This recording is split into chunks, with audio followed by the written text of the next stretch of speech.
अस्सलाम वालेकुम, मैं हूं अता रफ़ी और आप देख रहे हैं मेरा English language course essential English grammar. ये है सबक नंबर 14 और ये कोर्स आपके सामने englishpado.com की जानिब से पेश किया जा रहा है। आज हम दो टेंसेस पढ़ेंगे। इनमें से पहला टेंस है पास्ट परफेक्ट और दूसरा है past perfect progressive. Past perfect को हम सबसे पहले पढ़ लेते हैं। पास्ट परफेक्ट क्या होता है कि माजी में एक काम हुआ और उसके बाद एक दूसरा काम हुआ, तो होता ये है जो काम पहले हो जाए उसको हम पास्ट परफेक्ट में बताते हैं और जो काम बाद में हो उसे पास्ट सिंपल में बताते हैं। तो आप कह सकते हैं कि पास्ट परफेक्ट जो है वो पास्ट सिंपल के साथ मिलकर आता है, ठीक है। और इस्तेमाल कैसे करेंगे इसको इस्तेमाल करने का तरीका बहुत आसान है। आपने प्रेजेंट परफेक्ट पढ़ा था। प्रेजेंट परफेक्ट के अंदर हैव आता है और पास्ट परफेक्ट के अंदर हैड आता है, बस इतना सा फ़र्क है, ठीक है। आप सब्जेक्ट लिखते हैं, आप हैड लिखते हैं, आप वर्ब की थर्ड फॉर्म लिखते हैं जिसको हम कहते हैं पास्ट पार्टिसिपल, और उसके बाद आप लिखते हैं ऑब्जेक्ट, ठीक है। अब हम मिसाल देख लेते हैं। इस फार्मूले के मुताबिक जो जुमला है वो ये है, Ahmad had gone home. Ahmad आपका सब्जेक्ट है, हैड ये परफेक्ट की अलामत है, गॉन ये वर्ब की थर्ड फॉर्म है और होम यहाँ पर आप कह सकते हैं कम्प्लीमेंट है या ऑब्जेक्ट है, ठीक है। तो यहाँ पर दो तीन चीज़ें मैं आपको बता दूँ। पहली बात तो ये कि ये हैड क्यों आया, क्योंकि ये पास्ट में है, और ये हैड वर्ब की सेकंड फॉर्म में क्यों है, क्योंकि पास्ट में वर्ब की सेकंड फॉर्म आती है, और ये वर्ब की थर्ड फॉर्म क्यों आ रही है, क्योंकि परफेक्ट में हमेशा वर्ब की थर्ड फॉर्म आती है, ठीक है। इन चीज़ों को आप जहन में रखें तो आपको टेंस समझने में आसानी होती है। तो यहाँ पर हम बात कर रहे हैं कि पास्ट परफेक्ट जो है वो कभी भी अकेला नहीं आता, बल्कि पास्ट परफेक्ट हमेशा पास्ट सिंपल के साथ मिलकर आता है। तो आप देख रहे हैं ये पहला जुमला पास्ट सिंपल है और दूसरा जुमला जो है ये है पास्ट परफेक्ट।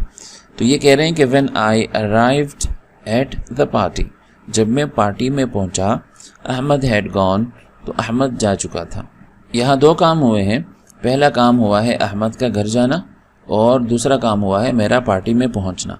तो अहमद पहले घर चला गया था, मैं पार्टी में बाद में पहुंचा हूं, तो इसी को हम बताते हैं पास्ट परफेक्ट में। तो जो काम पहले पूरा हो जाए उसको पास्ट परफेक्ट में बताते हैं, जो काम बाद में पूरा हो उसको पास्ट सिंपल में बताते हैं। अहमद पहले घर चला गया था तो पास्ट परफेक्ट, मैं बाद में पहुंचा तो पास्ट सिंपल, ठीक है।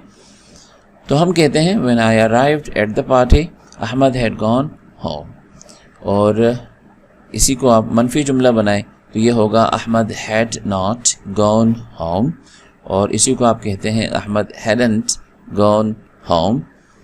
और इसका सवाल आप पूछते हैं, had Ahmad gone home, had Ahmad not gone home, hadn't Ahmad gone home, ठीक है। तो इसको आप क्या करेंगे, सबसे पहले ये जुमले याद कर लें और उसके बाद बाकी जितने भी हैं सबके साथ आपने ये पढ़ लेने हैं। इसके अंदर ही शी इट भी आएगा और इसके अंदर आई वी यू, तमाम जो अल्फाज हैं वो एक ही साथ शामिल हैं। यहाँ पर मैंने ही शी इट नहीं लिखे, लेकिन जो PDF आपको मिलेगा उसके अंदर ही शी इट में लिख दूँगा। चलते हैं अगले टेंस की तरफ। इस टेंस के अंदर और कोई ख़ास बात नहीं है, बस आपने इसको बोल लेना है। पास्ट परफेक्ट प्रोग्रेसिव जो हमारा अगला टेंस है, इसके अंदर आपने पढ़ा था प्रेजेंट परफेक्ट प्रोग्रेसिव के अंदर। तो पास्ट परफेक्ट प्रोग्रेसिव के अंदर क्या होता है, एक काम माजी में किसी वक्त शुरू हुआ और माजी में किसी ख़ास वक्त तक जारी रहा। इसके अंदर होता ये है कि काम शुरू हुआ, पूरा हो गया और फिर भी चलता रहा, ठीक है। जैसे आपने जनवरी में मिसाल के तौर पर किसी पार्क जाना शुरू किया था, तो एक दिन में आपका पार्क आना जाना पूरा हो गया, लेकिन आप फरवरी तक जाते रहे, तो आप कहते हैं कि मैं जनवरी से फरवरी तक इस पार्क में जाता रहा था, ठीक है। तो ये है आपका पास्ट परफेक्ट प्रोग्रेसिव, और इसमें दौरानिया ज़रूर बताया जाता है। दौरानिया बताने के लिए आप सिंस और फॉर का इस्तेमाल करते हैं। सिंस आप इस्तेमाल करते हैं मुद्दत की इब्तिदा बताने के लिए। जैसे एक किताब आपने पढ़ना शुरू की, आज मंगल का दिन है, हफ्ते के दिन से आपने पढ़ना शुरू की, तो आप ये नहीं बता रहे कि मैं कितने दिनों से पढ़ रहा हूँ, बल्कि आप ये बता रहे हैं कि मैंने शुरू कब किया था, ठीक है। तो शुरू बताने के लिए सिंस, और कितने दिन हो गए उसके लिए आप बताते हैं फॉर। ये कायदा जो है हर जगह लागू होता है। अगर मैं कहता हूँ मैं 1995 से कराची में रह रहा हूँ, तो आप कहेंगे सिंस। मैं 25 साल से कराची में रह रहा हूँ, फॉर। मैं जनवरी से उसे जानता हूँ, since.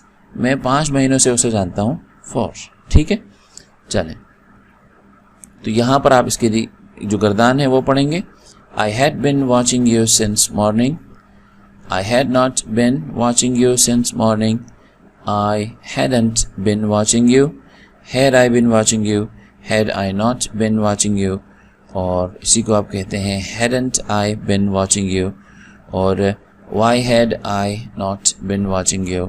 Why hadn't I been watching you? ठीक है, यहाँ भी आपने क्या करना है, तमाम अल्फाज के साथ आपने बोलकर प्रैक्टिस कर लेनी है। मैंने पिछले सबक में आपको बता दिया था कि अभी हम जल्दी जल्दी टेंसेस को ख़त्म करेंगे और उसके बाद जो भी एक्टिविटी होगी हमारी इंग्लिश सीखने की, वो हम इंशाल्लाह टेंसेस के बाद अपना जारी रखेंगे।